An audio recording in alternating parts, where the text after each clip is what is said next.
বিসমিল্লাহির রহমানির রহিম। করোনা মহামারীর সময় আমার সকল প্রিয় ছাত্রছাত্রীবৃন্দকে সুস্বাগতম জানাচ্ছি। আমি এস.এম. আইয়ুব হোসেন, সহযোগী অধ্যাপক, সরকারি এম কলেজ যশোরের পক্ষ থেকে। করোনা মহামারী কালে আমাদেরকে অবশ্যই কিছু সাবধানতা অবলম্বন করতে হবে। আমাদেরকে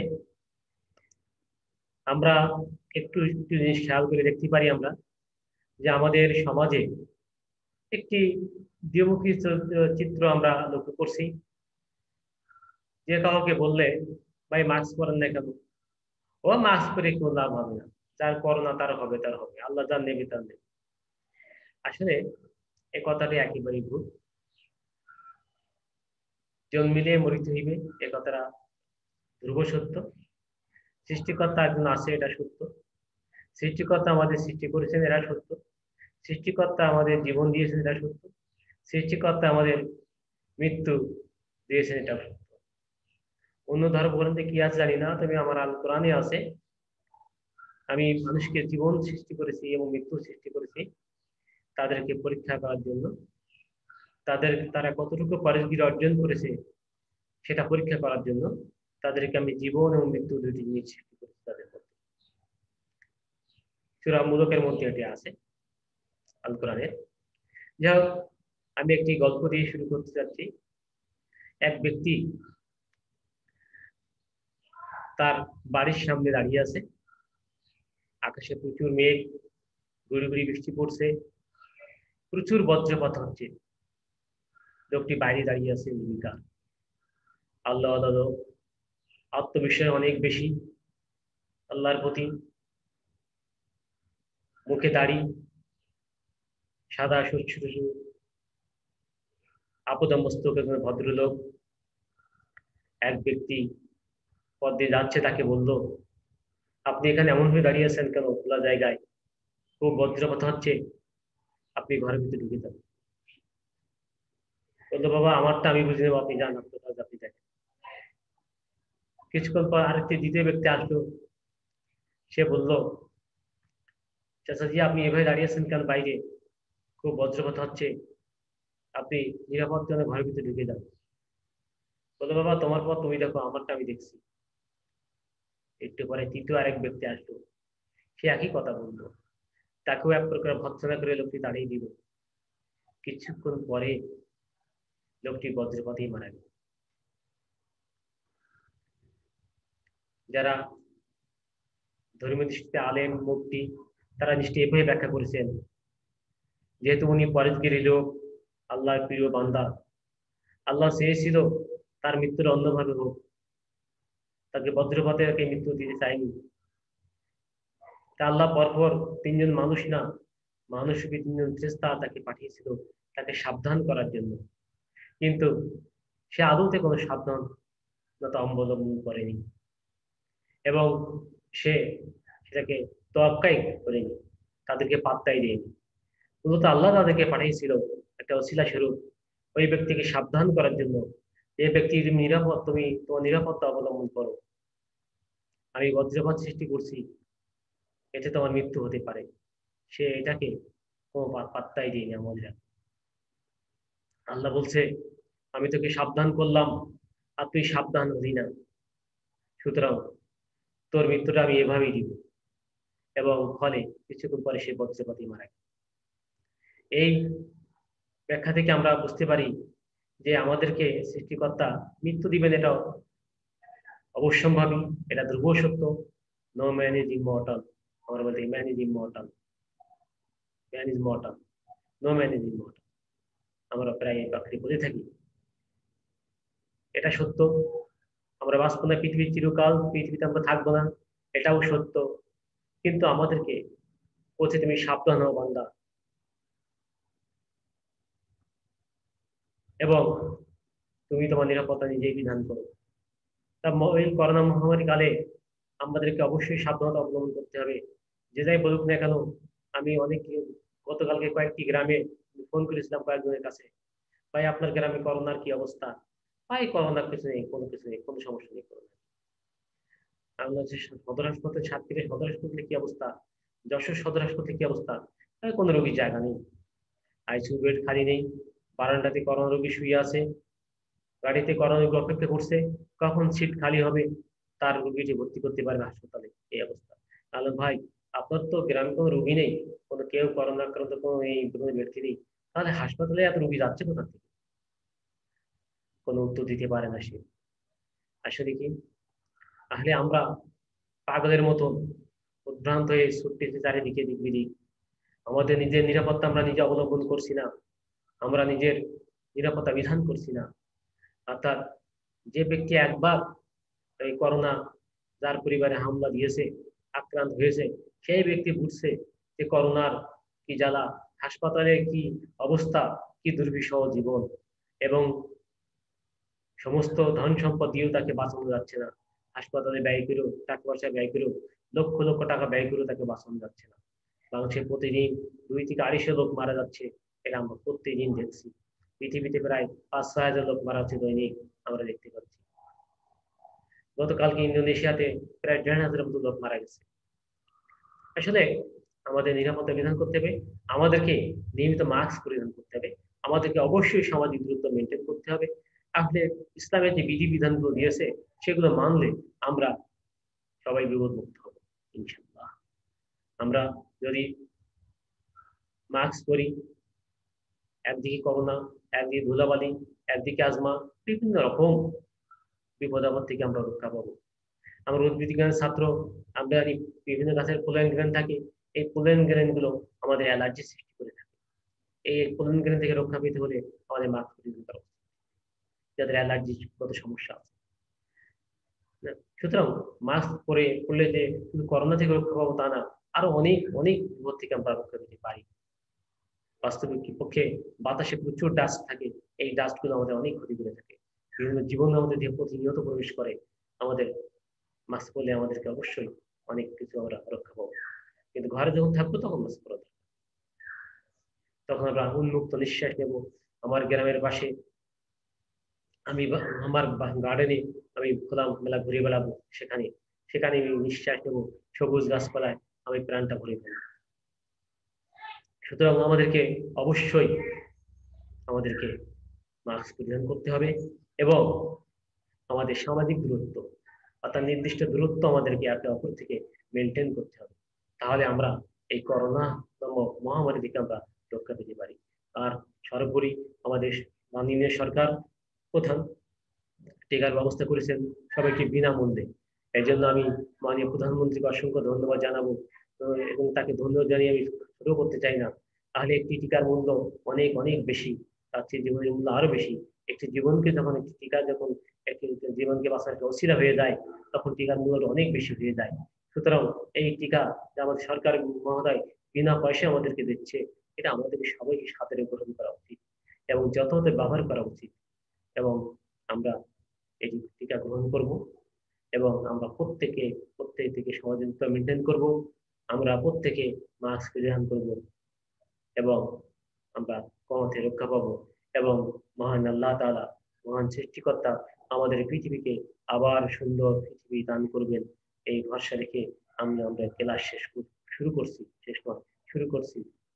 আমরা উদ্ভিদ বিজ্ঞান সরকারি মেম কলেজের উদ্ভিদ বিজ্ঞানের পক্ষ থেকে আমি সবাইকে সুস্বাগতম জানাচ্ছি।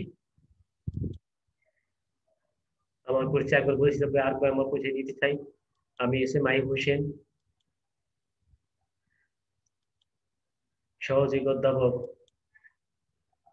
উদ্ভিদ বিজ্ঞান বিভাগ, সরকারি M college, Jessore. Welcome to botany class, plant biochemistry.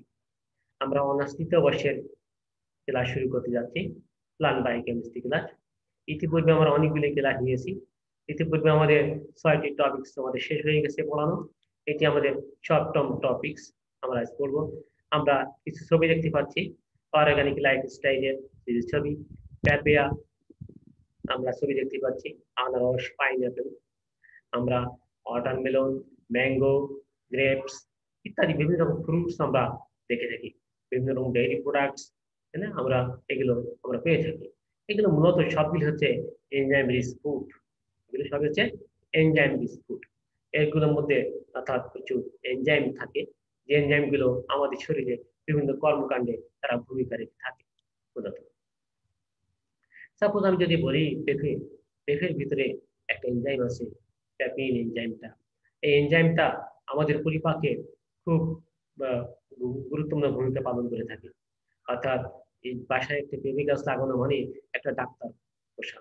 আর পেঁপে গাছ কি করে আমাদেরকে, আমরা যে পেঁপে সবজি খেয়ে থাকি, এই পেঁপেটা এনজাইমটা, পেঁপে প্যাপিন এনজাইমটা আমাদের পরিপাককে দ্রুত সহজ করে দেয়, কোষ্ঠকাঠিন্য দূর করে, বিভিন্ন রকম অসুবিধা পরিপাকতন্ত্রের বিভিন্ন রকম অসুবিধা দূর করে থাকে।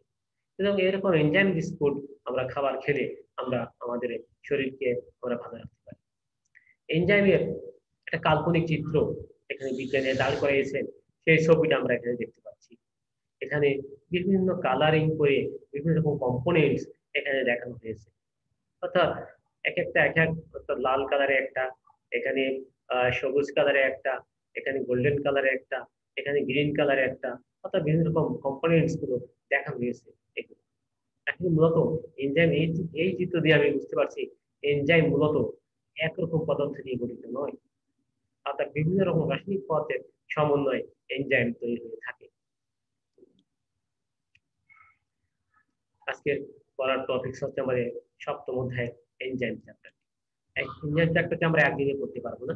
এনজাইম ভিতরে আমাদের আছে ওভারভিউ অফ এনজাইমস, ক্লাসিফিকেশনস এনজাইমের, কাইনেটিক্স অফ এনজাইম, হলো enzyme, apo enzyme, coenzyme and cofactors, structure and mechanisms, specific lock and key model, induced fit model, and enzyme inhibitors. এটা হচ্ছে আমাদের নির্ধারিত সিলেবাসের অন্তর্ভুক্ত বিষয়গুলি এনজাইম টপিক্সের। এগুলো থেকে আমরা আজকে শুধুমাত্র ওভারভিউ অফ এনজাইম সম্পর্কে আমরা একটু ধারণা দেব। এনজাইম সম্পর্কে কিছু ধারণা, আমরা কিছু জ্ঞান অর্জন করবো। আমরা নেক্সট দিন আমরা ক্লাসিফিকেশন করবো। আজকে ধারাবাহিকভাবে পুরো অধ্যায়টি আমাদের পড়া হয়ে যাবে, 3-4টি লেকচারে এটা আমাদের শেষ হয়ে যাবে। এনজাইম বাংলায় উৎসেচক। এনজাইম কি? What is enzyme? এনজাইম উৎসেচক বা এনজাইম হচ্ছে এক প্রকার জৈব অনুঘটক, অর্গানিক ক্যাটালিস্ট বলা হয়। গঠনগতভাবে এটি প্রোটিন জাতীয় পদার্থ মূলত। ব্যতিক্রম রাইবোজাইম, ডিএনএ। অর্থাৎ রাইবোজাইম এবং ডিএনএ ভিতরে, অর্থাৎ ডিএনএ ভিতরে কিছুটা প্রোটিন আছে, কিন্তু রাইবোজাইম এবং ডিএনএ ভিতরে প্রোটিন ছাড়াও আরো অনেক কিছু পদার্থ থাকতে পারে। অর্থাৎ শুধু প্রোটিন জাতীয় না, প্রোটিন জাতীয় আরো অনেক অংশ এখানে আছে।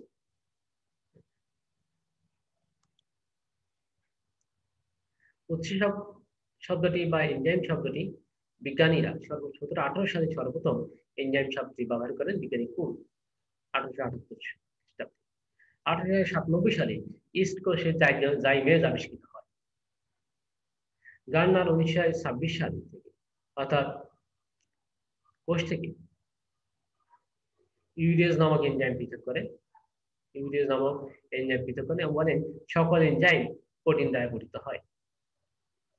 1969 সালে সর্বপ্রথম কৃত্রিমভাবে এনজাইম তৈরি করা সম্ভব হয়েছিল। এনজাইম সংজ্ঞা আমরা দেখে নিই। যে প্রোটিন জীবদেহে অল্প মাত্রায় বিদ্যমান থেকে বিক্রিয়াকে ত্বরান্বিত করে, কিন্তু বিক্রিয়ার পরে নিজেরা অপবৃত থাকে শর্ত সাপেক্ষে, সেই প্রোটিন হচ্ছে এনজাইম। সেই প্রোটিন হচ্ছে এনজাইম। অর্থাৎ তাহলে বুঝতে পারছি এনজাইম একটা প্রোটিন জাতীয় পদার্থ, যেটা বিক্রিয়াকে ত্বরান্বিত করতে পারে এবং বিক্রিয়া শেষে নিজেরা সাধারণত অপরিবর্তিত থাকে। এটা হচ্ছে এনজাইম। এনজাইমগুলোকে আমরা মূলত কার্বন, হাইড্রোজেন, অক্সিজেন, নাইট্রোজেন ইত্যাদি মৌল থাকে এনজাইমে। এছাড়াও sulphur, phosphorus, copper, zinc, iron, manganese ইত্যাদি মৌল থাকতে পারে এনজাইমের মধ্যে। আমরা এখানে একটি জিনিস দেখছি যে সাবস্ট্রেট এবং এনজাইম, অর্থাৎ এই উপরে হলুদ ফেটের সাবস্ট্রেট এবং নিচে হচ্ছে আমরা এনজাইম। এনজাইমের একটা নির্দিষ্ট জায়গা থেকে সাজ থেকে যেখানে সাবস্ট্রেট যুক্ত হতে পারে এবং ফলে এনজাইম সাবস্ট্রেট একটা কমপ্লেক্স তৈরি করে। নেক্সট দ্বিতীয় চিত্রে আমরা দেখতে পাচ্ছি এনজাইম এবং সাবস্ট্রেট একটা কমপ্লেক্স তৈরি করে এবং এনজাইম সাবস্ট্রেট কমপ্লেক্স তৈরি করার পরে এবং পরবর্তীতে এখান থেকে দেখতে পাচ্ছি এটি তৃতীয় চিত্রে এটি একটি একটি করে পৃথক হয়ে যাচ্ছে, এটি পৃথক হয়ে যাচ্ছে। এবং এখানে আমরা দেখতে পাচ্ছি এনজাইম প্রোডাক্ট কমপ্লেক্স তৈরি করেছে, এনজাইম প্রোডাক্ট কমপ্লেক্স তৈরি করেছে। এবং পরবর্তীতে এটা এনজাইম এবং প্রোডাক্ট, যে এনজাইম কিন্তু অবরুদ্ধ হয়ে গেল এবং এখানে দুটি প্রোডাক্ট তৈরি হয়েছে। সুতরাং আমরা দেখতে পাচ্ছি যে সাবস্ট্রেট এবং এনজাইম মিলে পরবর্তীতে এই যে একটা সাবস্ট্রেট তো থাকে না, শেষ পর্যন্ত সেটা প্রোডাক্টে পরিণত হয়ে যায়, এনজাইম কিন্তু আগের মতোই অর্থাৎ থেকে যায়। এনজাইম সম্পর্কে একটা স্বচ্ছ ধারণা আমরা এখানে দিলাম, তাদের কার্যক্রম। এনজাইম উৎস, এনজাইমের প্রধান উৎস তিনটি, একটা প্রাণী দেহ, একটা উদ্ভিদ দেহ, একটা অণুজীব। প্রাণী দেহের আবার এনজাইম কোথায় প্রশ্ন আসতে পারে। আমাদের যে খাদ্য পরিপাক করি, আমাদের পাকস্থলীর ভিতরে প্রচুর এনজাইম কে সিক্রেশন হয়ে থাকে, এনজাইমের মাধ্যমে আমরা খাদ্য পরিপাক করে থাকি। উদ্ভিদ দেহে একটু আগে আমি উদাহরণ দিয়েছিলাম, পেঁপের উদাহরণ দিয়েছিলাম, আমরা বুঝতে পারছি পেঁপে, আনারস, আম ইত্যাদি উদ্ভিদে প্রচুর এনজাইম আছে। অণুজীব অর্থাৎ ব্যাকটেরিয়া, ছত্রাক, এদের মাধ্যমে প্রচুর এনজাইম উৎপন্ন হয়ে থাকে।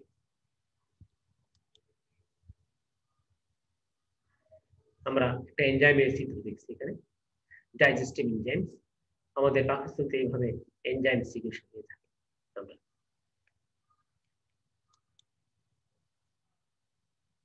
আমরা ইস্ট কোষ দেখতে পাচ্ছি, ইস্ট কোষ জাইমেজ এনজাইম তৈরি করে থাকে। আমরা ব্যাকটেরিয়া কোষ দেখতে পাচ্ছি, ব্যাকটেরিয়া কোষ থেকে বিভিন্ন রকম এনজাইম তৈরি হয়ে থাকে। এনজাইমের বৈশিষ্ট্যগুলো আমরা একটু দেখে নিই। এনজাইমের কি কি বৈশিষ্ট্য থাকতে পারে। নাম্বার 1, এনজাইম হলো প্রোটিন, অর্থাৎ এনজাইমের প্রধান অংশটি হচ্ছে প্রোটিন। প্রোটিন আর কি থাকতে পারে, প্রধান প্রধান অংশটি হচ্ছে প্রোটিন। নাম্বার 2, জীবকোষে এনজাইম কোয়ালিটিভ অবস্থান করে, এমন ভাবে দ্রবণ থাকে যে একে শাসন পদ্ধতিতে দ্রবণ থেকে পৃথক করা সম্ভব, একে শাসন পদ্ধতিতে দ্রবণ থেকে আমরা পৃথক করতে পারি না।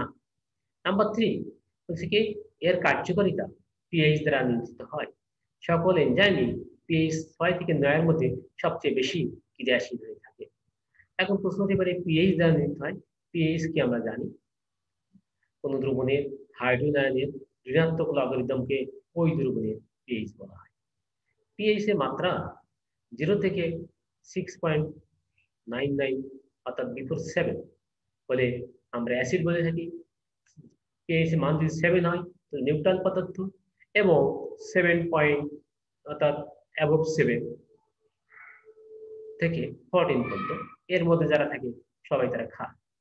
তাহলে আমরা বলছি পিএইচ 6 থেকে 9 এই মাত্রার মধ্যে, অর্থাৎ কিছু অ্যাসিড কিছু ক্ষারের মধ্যে এটা সক্রিয়শীল ক্রিয়াশীল। তবে কিছু এনজাইম অর্থাৎ কিছু কিছু এনজাইম আছে যারা শুধুমাত্র অ্যাসিডে ক্রিয়াশীল, আবার কিছু কিছু এনজাইম তারা শুধুমাত্র ক্ষারীয় পরিবেশে ক্রিয়াশীল। কোন এনজাইমই অ্যাসিড এবং ক্ষারীয় উভয় পরিবেশে ক্রিয়াশীল নয়, এটা আমাদের খুব ভালোভাবে স্মরণ রাখতে হবে। আমাদের দেহে যে এনজাইমগুলো তৈরি হয় তার মধ্যে আমাদের পাকস্থলীতে যে এনজাইমগুলো থাকে সেগুলো অ্যাসিডে ক্রিয়াশীল, কারণ পাকস্থলী গাত্র থেকে হাইড্রোক্লোরিক অ্যাসিড হয়, সেই অ্যাসিডের পরিবেশে সেই এনজাইমগুলো কাজ করে থাকে। আবার পক্ষান্তরে আমাদের ক্ষুদ্রান্তে যে এনজাইমগুলো সিক্রেশন হয় সেখানে মূলত ক্ষারীয় পরিবেশ, কারণ পিত্ত থেকে পিত্তরস ক্ষারীয়, এই ক্ষারীয় পরিবেশে সেই এনজাইমগুলো ক্রিয়াশীল অর্থাৎ কাজ করে থাকে, ক্রিয়াশীল হয়ে থাকে, সেগুলো ক্ষারীয় পরিবেশে সেখানে এনজাইমগুলো কাজ করে থাকে। সুতরাং ওই ক্ষুদ্রান্তের এনজাইম এবং পাকস্থলীর এনজাইম কখনো এক নয়, ভিন্ন ভিন্ন এনজাইম। যেমন ক্ষুদ্রান্তে লাইপেজ এনজাইম কাজ করে থাকে লিপিডে প্রতিক্রিয়া। সুতরাং আমরা দেখতে পাচ্ছি যে এনজাইমের মানটা ক্রিয়াশীল কার্যক্রমটা অবশ্যই পিএইচ এর মাধ্যমে নিয়ন্ত্রিত হয়। নাম্বার 4, এরা তাপ প্রবণ এবং তাপে বিনষ্ট হয়। তাপে বিনষ্ট হয়, খুব ভালো একটা কথা বলেছি আমরা এনজাইম তাপ প্রবণ, তাপে বিনষ্ট হয়। একটা উদাহরণ আমাকে দিতে পারবো তো? মনে হয় কারো মাথায় আসছে তাপে এনজাইম কি বিনষ্ট হয়। আমরা একটি জিনিস খেয়াল করে থাকি যে আমরা আমাদের ক্ষুধা লাগলে বা ক্ষুধার মাথায় আমরা যদি কেউ চা খাই, কিছুক্ষণ পরে দেখা যায় আমাদের ক্ষুধাটা নষ্ট হয়ে গেছে, আমরা বলি চা খেলে ক্ষুধা নষ্ট হয়ে গেছে। আর কি সত্য? আর কথাটা পুরোপুরি সত্য নয়। ব্যাপারটা কেমন? যদি আমি 1 গ্লাস ঠান্ডা পানি খাই, অথবা 1 গ্লাস ঠান্ডা শরবত খাই, অথবা 1 গ্লাস বা 1 কাপ ঠান্ডা চা খাই, আমাদের ক্ষুধাটা আংশিক মাত্রায় কিছুক্ষণের হ্রাস পাবে, পরবর্তীতে সেই ক্ষুধাটা আবার ফিরে আসবে। কিন্তু যদি আমি গরম চা খাই, তাহলে কি দেখা যাবে? আমার ক্ষুধাটা একেবারে নষ্ট হয়ে গেছে কয়েক ঘন্টা। ব্যাপারটা কি ঘটেছে? ব্যাপারটা হচ্ছে, যখন আমরা কখন ক্ষুধা পাই, আমাদের কোষে যখন খাদ্যের ঘাটতি হয়, তখন মস্তিষ্ক সিগন্যাল দিতে থাকে যে তোমার কোষে খাদ্যের সংকট দেখা গেছে, তুমি খাবার গ্রহণ করো। তখন আমি খাবার খেতে আমার পাকস্থলীকে উদ্দীপ্ত করে, পাকস্থলী তখন এনজাইম চিকিৎসা শুরু করে দেয়। এনজাইম গুলো তখন পাকস্থলীতে জ্বালাপোড়া তৈরি করে এবং অস্বস্তিকর পরিবেশ তৈরি করে, এবং খাবার না পেয়ে তখন আমরা ক্ষুধা অনুভব করি এবং আমরা খাবার খেয়ে। তাহলে এনজাইম গুলোকে যদি আমি বিনষ্ট করে ফেলতে পারি, তাহলে কি হবে? আমি ক্ষুধা অনুভব করতে পারবো। এখন বলছে তাপে এনজাইম নষ্ট হয়ে যায়, তাই গরম চা, অতি গরম চা যদি আমরা খাই, তাহলে কি দেখা যাবে? এনজাইমটা নষ্ট হয়ে গেছে। নষ্ট হয়ে গেলে আমি আর ক্ষুধা অনুভব করতে পারবো। এই জন্য গরম চা খেলে মূলত ক্ষুধাটা নষ্ট হয়ে যায়, এবং যতক্ষণ পর্যন্ত আমার নতুন এনজাইম সিলেকশন না হবে, ততক্ষণ মতো আমি আর ক্ষুধা অনুভব করতে পারবো। সুতরাং এই যে বলছি আমরা, তাপে এনজাইম বিনষ্ট হয়। এনজাইম খুব অল্প মাত্রায় বিদ্যমান থেকে বৃক্কের হারকে ত্বরান্বিত করে, খুব সামান্য মাত্রা রাখলে যথেষ্ট। এনজাইম কেবলমাত্র বৃক্কের হারকে ত্বরান্বিত করে, বৃক্কের সাম্যাবস্থার কোনো পরিবর্তন করতে পারে না, বৃক্কের হারকে শুধুমাত্র পরিবর্তন করতে পারে না। নাম্বার 7 হচ্ছে কি, এনজাইমের কার্যকারিতা সুনির্দিষ্ট, অর্থাৎ কোন একটি নির্দিষ্ট এনজাইম শুধু নির্দিষ্ট বিক্রিয়াকে সম্পন্ন করতে পারে বা বিক্রিয়াগুলিকে সমন্বিত করতে পারে, অন্য বিক্রিয়াকে তারা সমন্বিত করতে পারে না। যেমন লিপিড এনজাইম শুধুমাত্র লিপিডের উপরে কাজ করে থাকে, লাইপিড এনজাইম শুধু লিপিডের উপরে কাজ করে থাকে, তারা প্রোটিনের উপরে কাজ করতে পারে না। আবার প্রোটিন এনজাইম শুধুমাত্র প্রোটিনের উপরে কাজ করে থাকে, অর্থাৎ এনজাইমগুলো শুধুমাত্র নির্দিষ্ট সাবস্ট্রেটের উপরে তারা কাজ করতে সক্ষম, তার সাবস্ট্রেট, কিন্তু ভিন্ন সাবস্ট্রেট হলে সে কাজ করতে পারে না। অর্থাৎ প্রোটিনের জন্য একজন এনজাইম, আবার লিপিড জন্য একজন এনজাইম, কার্বোহাইড্রেটের জন্য একজন এনজাইম লাগবে। এনজাইমের রাসায়নিক বৈশিষ্ট্য, আমরা প্রোটিন সম্পর্কে আমরা জানি, অনেকগুলো অ্যামিনো অ্যাসিড পরপর নির্দিষ্ট অনুক্রমে ছড়িয়ে হয়ে প্রোটিন তৈরি হতে থাকে। আমরা ইতিপূর্বে প্রোটিন দেওয়া পরিচিত। এই প্রোটিনগুলোর মধ্যে কিছু প্রোটিন এনজাইম হিসেবে কাজ করে থাকে, সকল প্রোটিন, কিছু এনজাইম প্রোটিন আছে যে এনজাইম হিসেবে কাজ করে থাকে। আবার কিছু প্রতিটা এনজাইমের সকল অ্যামিনো অ্যাসিড অনুক্রম একই, প্রতিটা এনজাইমের সকল অ্যামিনো অ্যাসিড অনুক্রম একই, কিন্তু ভিন্ন ভিন্ন অ্যামিনো অ্যাসিডের অনুক্রম ভিন্ন ভিন্ন হয়। তাই সুতরাং যে অর্থাৎ দেখা যাচ্ছে যে দুইটি এনজাইম, তাদের অ্যামিনো অ্যাসিড অনুক্রমটা অবশ্যই ভিন্ন ভিন্ন হবে। যদি লাইপিড এনজাইম এবং প্রোটিন এনজাইমের কথা বলি, তাদের অ্যামিনো অ্যাসিডের অনুক্রমটাও অবশ্যই ভিন্ন ভিন্ন। এই জন্য তারা ভিন্ন ভিন্ন পরিবেশ, কেউ অম্লীয় পরিবেশে, কেউ ক্ষারীয় পরিবেশে অর্থাৎ কাজ করতে পারে। এনজাইমের নামকরণ, এনজাইম নামকরণ কিন্তু আমরা 3 ভাগে করতে পারি। নাম্বার 1 সাবস্ট্রেট ধরন অনুসারে, নাম্বার 3 বিক্রিয়ার ধরন অনুসারে, নাম্বার 3 সাবস্ট্রেট ও বিক্রিয়ার মিলিত বৈশিষ্ট্য অনুসারে আমরা এই কাজটি করতে পারি। সাবস্ট্রেট ধরন অনুসারে, অর্থাৎ এনজাইম যে সকল সাবস্ট্রেটের উপরে বিক্রিয়া করে থাকে তার সঙ্গে এজ যোগ করে নামকরণই করা যায়। যেমন সুক্রোজ, সুক্রোজ একটি রাসায়নিক পদার্থ, সুক্রোজ সঙ্গে এজ যোগ করে সুক্রেজ, অর্থাৎ সুক্রেজ এনজাইম, আর সুক্রোজ সাবস্ট্রেট। ইউরিয়ার সঙ্গে যোগ করে ইউরিয়েজ, আর্জিনিনের সঙ্গে যোগ করে আর্জিনিয়াস, টাইরোসিনের সঙ্গে যোগ করে টাইরোসিনিয়াস, লিপিডের সঙ্গে যোগ করে লাইপেজ, প্রোটিনের সঙ্গে যোগ করে প্রোটিয়েজ। তাহলে আমরা দেখতে পাচ্ছি বিভিন্ন রকম সাবস্ট্রেটের সঙ্গে এর শব্দটি যোগ করে তার সাবস্ট্রেটের নাম অনুসারে এনজাইমের নামকরণ হয়ে থাকে। নাম্বার 2 বিক্রিয়া ধরন অনুসারে, কোন বিক্রিয়াকে ত্বরান্বিত করছে সেই বিক্রিয়া নামের প্রথম অংশের সঙ্গে এর যোগ করে নামকরণ করা হয়। যেমন হাইড্রোলাইসিস বিক্রিয়ার সঙ্গে যোগ করে হাইড্রোলাইজ এনজাইম, অক্সিডেশন বিক্রিয়ার সঙ্গে যোগ করে অক্সিডেজ এনজাইম, রিডাকশন বিক্রিয়ার সঙ্গে যোগ করে রিডাকটেজ এনজাইম। এভাবে আমরা বিক্রিয়া নাম অনুসারে আমরা এনজাইমের নামকরণ করে থাকি। সাবস্ট্রেট এবং বিক্রিয়ার উভয় মিলিত অনুসারে হতে পারে এই নামগুলো, যেমন হেক্সোকাইনেজ এনজাইম, হেক্সোকাইনেজ এনজাইম, বা অর্থাৎ গ্লুকোজ থেকে গ্লুকোজ 6 সৃষ্টি গেলে এনজাইমটি কার্যকরী হয়। অর্থাৎ ফসফেট পাইরুভিক অ্যাসিড থেকে পাইরুভিক অ্যাসিড তৈরি করেও এই অর্থাৎ কাইনেজ এনজাইমটি ক্রিয়াশীল, অর্থাৎ ফসফোগ্লুকোকাইনেজ, ফসফোগ্লুকোকাইনেজ, তাই না? অর্থাৎ এই সকল এনজাইমগুলো এখানে অর্থাৎ সাবস্ট্রেট বিক্রিয়া অনুসারে আসলে বোঝানো হয়েছে যে সাবস্ট্রেট নামের সাথে যোগ করে, অর্থাৎ যেমন গ্লুকোজ অর্থাৎ হেক্সিস সুগার, তাই নাম হয়েছে হেক্সোজ, এবং এনজাইম হচ্ছে কাইনেজ, তাই নাম হচ্ছে কাইনেজ, হেক্সোকাইনেজ। কাইনেজ এনজাইম কোনো গ্রুপের সাথে ফসফেটকে যুক্ত বা মুক্ত করতে পারে, হেক্সোকাইনেজ গ্লুকোজের সঙ্গে ফসফেটকে যুক্ত বা মুক্ত করতে পারে, তাই নাম হয়েছে হেক্সোকাইনেজ এনজাইম বা ফসফোফ্রুক্টোকাইনেজ বা ফসফোগ্লুকোকাইনেজ, গ্লুকোআইসোমারেজ, এই সকল এনজাইম আমরা নাম করে দেখি। এখন আমরা একটু দেখি prosthetic group, cofactor, coenzyme, apoenzyme, holoenzyme, খুব পরিচিত শব্দ এগুলো। আমরা অহরহ এগুলো বলে থাকি, এগুলো শুনে থাকি, কিন্তু আমরা যখন বলি what is prostatic group, what is cofactor, আমরা কিন্তু কেউ বলতে পারি না, তাই না? কিন্তু আজকে আমরা ভালোভাবে সংখ্যাটা দেখে নেব কিন্তু আজকে। এবং হচ্ছে সকল এনজাইম প্রোটিন দিয়ে গঠিত।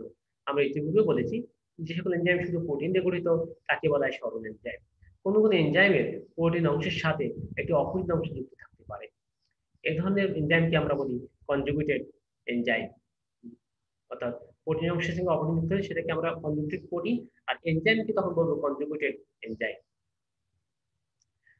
কনজুগেটেড প্রোটিনের অপরিণ অংশকে আমরা বলি হচ্ছে প্রোস্টেটিক গ্রুপ। অর্থাৎ যে এনজাইমের অর্থাৎ কনজুগেটেড প্রোটিন অংশ আছে, এই কনজুগেটেড প্রোটিনের অপরিণ অংশটাকে আমরা বলি হচ্ছে প্রোস্টেটিক গ্রুপ। প্রোস্টেটিক গ্রুপ যদি কোনো অধাতুর প্রোস্টেটিক গ্রুপ যদি ধাতুর আয়ন বা মেটাল হলে তখন সেটাকে বলে এক কোফ্যাক্টর। একে পূর্বে একে অ্যাক্টিভিটর বলা হয়, যেমন ফেরাস, ম্যাঙ্গানিজ, জিঙ্ক, আয়ন, এসবগুলো অর্থাৎ প্রোস্টেটিক গ্রুপ হিসেবে কাজ করে থাকে। তাই কি দেখলাম আমরা, এনজাইম দুটো অংশ থাকতে পারে, প্রোটিন অংশ, অপরিণ অংশ। যদি অপরিণ অংশকে আমরা বলি প্রোস্টেটিক গ্রুপ, আর এই অপরিণ অংশটি যদি সেটা মেটাল হয় তখন সেটাকে আমরা কোফ্যাক্টর বলি।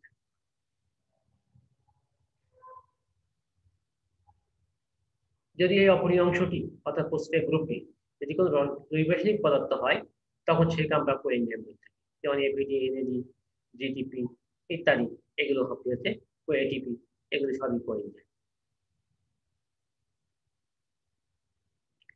এনজাইমের ক্রিয়াকালে কোএনজাইম সাধারণত সাবস্ট্রেট হতে যে অ্যাটম বিয়োজন হয় তার ঘড়িত হিসাবে, বা সাবস্ট্রেটের সাথে যে অ্যাটম যোগ হয় তার দাঁত হিসেবে কাজ করে থাকে। অর্থাৎ এনজাইম সাবস্ট্রেট থেকে অ্যাটম বিয়োজন করতে পারে অথবা অ্যাটম বা পরমাণু গ্রহণ করতে পারে। এনজাইম যদি কোএনজাইমের অংশ পৃথক করে নিলে তার কার্যক্ষমতা সম্পূর্ণ হ্রাস পায়। অর্থাৎ কোএনজাইম অংশটিকে পৃথক করে নিয়ে আমরা তার কার্যক্ষমতা সম্পূর্ণভাবে সেটা হ্রাস পাবে। কতগুলো এনজাইম নাম রয়েছে এফএডি, অর্থাৎ আমরা অ্যাব্রিভিয়েশন আমরা ভালো করে নেব। FAD, flavin, adenine dinucleotide, FADH two reduce flavin, adenine dinucleotide, FMA flavin mononucleotide, অর্থাৎ ভিটামিন বি2 মনোফসফেট যেটা বলে থাকি আমরা, NAD nicotinamide, adenine dinucleotide, NADH+, H+, reduced nicotinamide adenine dinucleotide, NADP, nicotinamide adenine dinucleotide phosphate, NADPH+, H+, reduced nicotinamide adenine dinucleotide phosphate, CoA coenzyme, অর্থাৎ CO coenzyme, CoA বা coenzyme, ATP, adenosine triphosphate, ATP, adenosine triphosphate, ADP, adenosine diphosphate, এটা অনেকেই ভুল করে, কেউ adenine বলে বা অন্য কিছু বলে, মূলত হবে এডিনোসিন ট্রাইফসফেট, এটিপি। কনজুগেটেড প্রোটিনের অপরিণ অংশকে আমরা অ্যাপোএনজাইম বলা হয়, অর্থাৎ কনজুগেটেড প্রোটিন অংশকে আমরা বলছি অ্যাপোএনজাইম। এতক্ষণ ধরে আমরা একটু আগে আমরা দেখলাম যে কনজুগেটেড প্রোটিনের অপরিণ অংশকে আমরা মেটাল হলে সেটাকে কোফ্যাক্টর, কোনো রাসায়নিক পদার্থ হলে তাকে আমরা কোএনজাইম আমরা বলে আসছি, কিন্তু এখন দেখতে পাচ্ছি যে প্রোটিন অংশটা অপরিণ, প্রোটিন অংশকে আমরা বলা হয় অ্যাপোএনজাইম। অন্যভাবে বলা হয় অ্যাপোএনজাইম হলো এনজাইমের প্রোটিন অংশ যা নিষ্ক্রিয় এবং কোফ্যাক্টরের সাথে সংযুক্ত হতে বাধ্য নয়। কনজুগেটেড প্রোটিন হলো এনজাইম। অন্যভাবে বলা যায় যে হলো এনজাইম হলো এনজাইমের কঠিন অংশ যা সক্রিয় এবং কোফ্যাক্টরের সাথে সংযুক্ত হতে বাধ্য। না, হলো এনজাইম। তাহলে আমরা অ্যাপো এনজাইম দেখলাম এবং হলো এনজাইম দেখলাম। অর্থাৎ কঠিন অংশ যেটা আমরা বলছি যে অ্যাপো এনজাইম, যেটা কঠিন নিষ্ক্রিয় অংশ। কঠিন অংশ নিষ্ক্রিয় এবং কোফ্যাক্টরের সাথে সংযুক্ত হতে বাধ্য নয়, সেটা হচ্ছে অ্যাপো এনজাইম। আর যখন আমরা দেখতে পাচ্ছি কি যে অর্থাৎ কঠিন অংশটা আমরা হল এনজাইম বলছি, যখন সেটা এনজাইমের সাথে সংযুক্ত হতে বাধ্য হয় এবং সক্রিয় থাকে, তখন সেটাকে, এক কথা যদি আমি বলি, কনজুগেটেড প্রোটিনের কঠিন অংশটি যদি নিষ্ক্রিয় এবং নিষ্ক্রিয় হয় এবং কোফ্যাক্টরের সংযুক্ত হতে বাধ্য না হয়, তখন সেটাকে অ্যাপো এনজাইম। আর যদি সক্রিয় হয়, সংযুক্ত হতে বাধ্য হয়, তখন সেটাকে আমরা হল এনজাইম। আইসোজাইম, জীবদেহে উপস্থিত একই স্পেসিফিকের একাধিক আণবিক গঠনবিষ্ট রূপকে আমরা আইসোজাইম বা আইসো এনজাইম বলে থাকি। আইসোজাইম বা আইসো এনজাইম। যেমন গমে আলফা অ্যামাইলোজের ১৬টি রূপ পাওয়া যায়। এই ১৬টি রূপ আলফা অ্যামাইলোজের, এই ১৬টি রূপকে পরস্পরে তাদের আইসোজাইম বলে থাকি। আইসোজাইম বা আইসো এনজাইম। আইসো মানে সমান, একই রকম। যে এনজাইমগুলো দেখতে একই রকম, একই রূপ, কিন্তু গাঠনিকভাবে তার ভিন্নতা আছে। কিন্তু পরমাণু দিক থেকে এরা একই রকম, আইসোজাইম। এতক্ষণ ধরে আমরা এনজাইমের কি, এনজাইমের বৈশিষ্ট্য, এনজাইমের রাসায়নিক গঠন, এনজাইমের কিছু নামকরণ, আমরা কিছু উপস্থিতি গ্রুপ, কোফ্যাক্টর, কোএনজাইম ইত্যাদি সম্পর্কে জানলাম। এগুলো আমরা একটু বারবার দেখে নেব, সংগ্রহ করে নেব, রিভিউ করব। সবাইকে সুস্থ থাকার তৌফিক সৃষ্টিকর্তা দিক, সবাইকে সুস্থ রাখুক মহান সৃষ্টিকর্তা। এ বলে আজকের মতো আমাদের ক্লাস শেষ করছি। আল্লাহ হাফিজ।